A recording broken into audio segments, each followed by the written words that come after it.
난카이 대지진이 발생하면은 다 피해를 보거나 대상이 됩니까? 아니면은 일부 지역만 그렇게 되는 겁니까? 동일본 대지진 때 예를 보면 아주 쉬운데요. 일본 열도 전체가 흔들렸고요. 우리나라는 동일본 대지진이 발생하면서 우리나라가 동일본 대지진 방향으로 끌려가는 일이 벌어지거든요. 세계 지도가 그럼 바뀌는 거예요? 그렇습니다. 예, 그렇게 실제로도 많이 뒤틀렸고요. 한반도 전체가 3cm가 사실은 길어졌어요. 더 와. 넓어졌어요. 동서 방향으로 영토가, 영토가. 넓어진 거죠. 영토 확장의 꿈을 그렇게 이뤘는데요.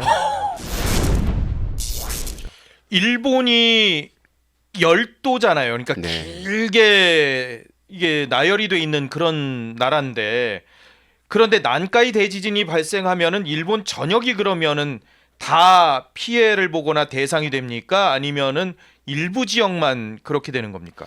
동일본 대지진 때 예를 보면 아주 쉬운데요. 동일본 대지진의 진앙지는 이 센다이라고 하는 도시의 앞바다였어요. 예. 센다이로부터 이 바다 쪽으로 한 200km 떨어진 곳에서 지진이 발생을 하는데 북쪽 방향으로 쪼개지고 또 남쪽 방향으로 쪼개져서 이 해안선을 따라서 이 가로로 400km, 이 땅속으로 300km. 그래서 어마어마한 수치죠. 예. 예. 그래서 그 12 곱하기 10의 4승 제곱킬로미터에 해당되는 예. 어마어마한 면적이 땅속에서 쪼개지면서 지진이 발생을 한 거예요. 어. 그런 지진이 당시에 일본 열도 전체를 흔든 건 뭐 말을 안 해도 예. 다 짐작하시겠는데요. 당시 동경하고 동일본 대지진의 거리가 한 400km, 500km 정도 떨어져 있었는데 예. 동경 그 일본 도쿄 의사당에서 당시 회의 중이었는데 네. 회의 중일 때 건물이 엄청나게 흔들리는 장면이 당시에 언론에 보도되기도 그럼요. 했거든요. 어마어마하게 흔들립니다. 예. 일본 열도 전체가 흔들렸고요. 그럼에도 불구하고 건물들이 무너지질 않았어요. 예. 그리고 그 우리가 그 후쿠시마 원전 같은 경우는 예. 사실 원자력 발전소 피해를 보긴 했지만 이 냉각 시설이 붕괴돼서 사실은 문제가 됐던 네. 거라기보다는 냉각 시설의 전원 공급이 끊어지면서 폭발을 한 거거든요. 예. 사실 이 부분을 예상을 못했던 겁니다. 이 중복재해라고 하는 여러 현상들이 보면 이게 물이 넘어와서 단전이 되고 냉각 시설이 작동하지 않아서 폭발하게 될 거라는 사실을 예상을 못했던 거예요. 아, 예. 하지만 원자력 발전소 자체는 굉장히 튼튼하게 지었고요. 예. 그래서 원전 시설 자체는 이제 굉장히 안전했었거든요. 그렇지만 이제 폭발로 이제 아쉽게 연결된 거고요. 그래서 일본은 되게 그 건물 자체는 시설물은 튼튼하게 지었다라는 예. 것이 굉장히 잘했던 일인데요. 아하. 다만 우리나라는 동일본 대지진이 발생하면서 우리나라가 이 동일본 대지진 방향으로 끌려가는 일이 벌어지거든요. 물론 센다이는 바닷가가 지진 난 방향으로 한 7m 정도 끌려갑니다. 예. 어마어마한 거리가 끌려가는데요. 야, 땅이 그냥 움직이는 거예요. 네, 이동하는 7m가 거잖아요. 이동을 한 거예요. 그래서 지역별로 다 서로 다르게 끌려가는데 야.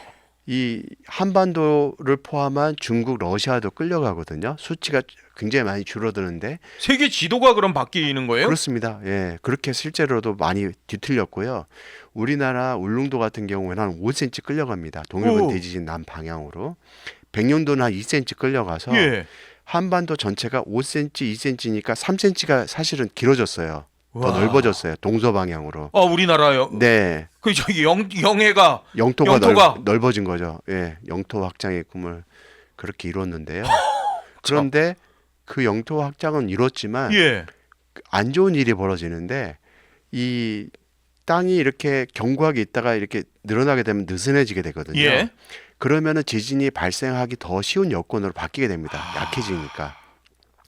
그래서 동일본 대지진 후에 한반도에서 지진 발생 빈도가 이제 급증하는 일이 벌어지고 이후에 경주 지진, 포항 지진들이 연결되면서 예. 지진들이 굉장히 많아지게 됩니다. 큰 지진도 많아지게 되고 그러다 보니까 인접 지역에서 발생한 이런 큰 지진들이 한반도 지진 발생 빈도나 큰 지진의 발생 우려를 높인다는 사실을 깨닫게 됐고요. 아. 그러다 보니까 난카이 해구에서 만약에 비슷한 규모의 지진이 발생한다 예. 그러면 거리가 더 가깝거든요. 네. 동일본 대지진과 우리나라 제일 가까운 곳까지는 한 1200km 됩니다. 네.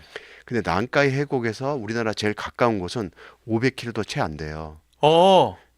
그러니까 한반도 훨씬 더 가까이 있는 거죠. 예. 만약에 동일본 대지진처럼 난카이 해곡에서 지진이 발생하고 한반도가 끌려간다면 예. 끌려가는 양은 더 많겠죠. 그리고 훨씬 더 많이 끌려감에 따라 예. 지진이 어떻게 더 많이 발생하고 우리가 역사서에 조선왕조실록 등에 보면은 규모 7에 가까운 지진들이 발생한다고 알려져 있는데 예.